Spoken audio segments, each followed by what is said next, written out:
Ang mga layo ng mga Sige, sige, sige. mga slight ra ba? Hello mga ka brothers, niay usa ka atong ison karon, atong interviewon parte sa mga kasinitian sa atong niagi nga karon nga fellowship sa mga tatay dinhi sa Surigao sa PCC. Okay mo, nare ako mga pangutana sa iya mga ka brothers.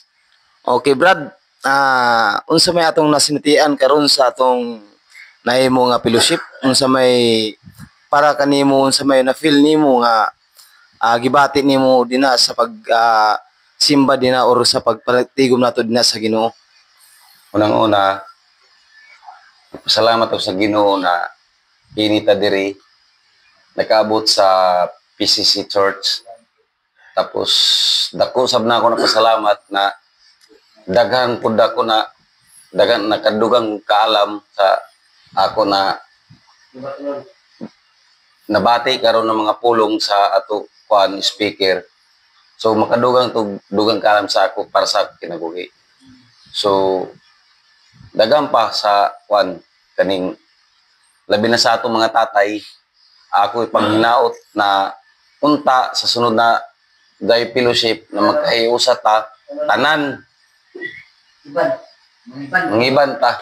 Tapos katong sa wala pa makakuan kaning diri sa wala pa mga lagad akong ginampo sa Ginoo nga unta mabalik na sa pangalagad sa Ginoo kay para mabatunan nato kung saan tama o mali. Sa ato pa gusto nimo nga masinati nila ang imo karong nga nasinatian may tungod sa pag-alagad nato sa Ginoo, no? Sa pagsunod nato sa Ginoo, ka brothers. So karon kumusta man ang atong parte sa pagkaon dito sa atong panagtigom? Okay ba siya?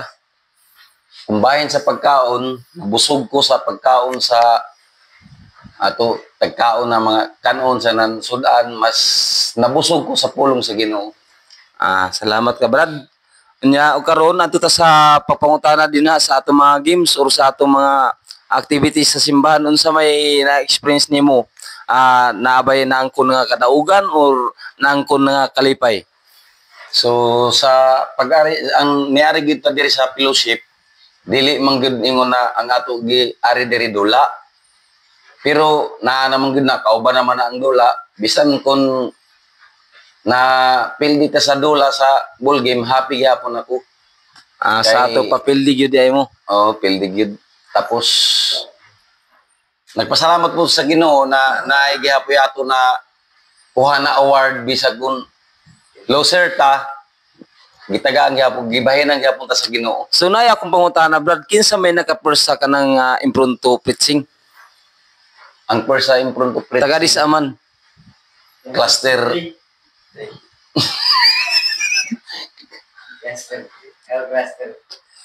cluster 3 to cluster taga dis aman taga sa impronto preaching Basawali, kinsa may nakadaog naka-first? taga Kawilan to. Kinsa may pangalan na to? Brother Marjon Codillo Pihan. Please like and subscribe. Pati follow.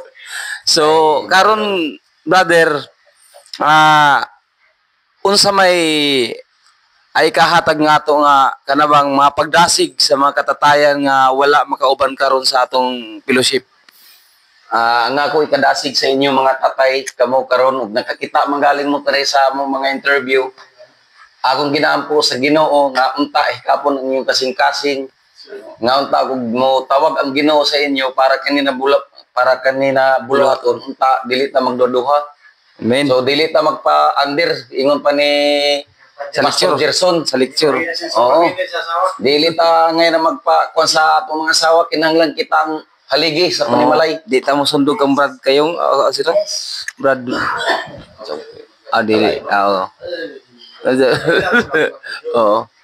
So sige. Manghinaot ko mga Brad, unta makita ninyo na niami karon para sa Sonda Fellowship magpuyog ta. Kay may pangandoy sa ato DIs na ang niatin karon unta na times 2 or times 3. Okay, salamat Brad. Salamat sa imong mga tubag sa atong pag-interview, no? Maura to mga ka-brothers.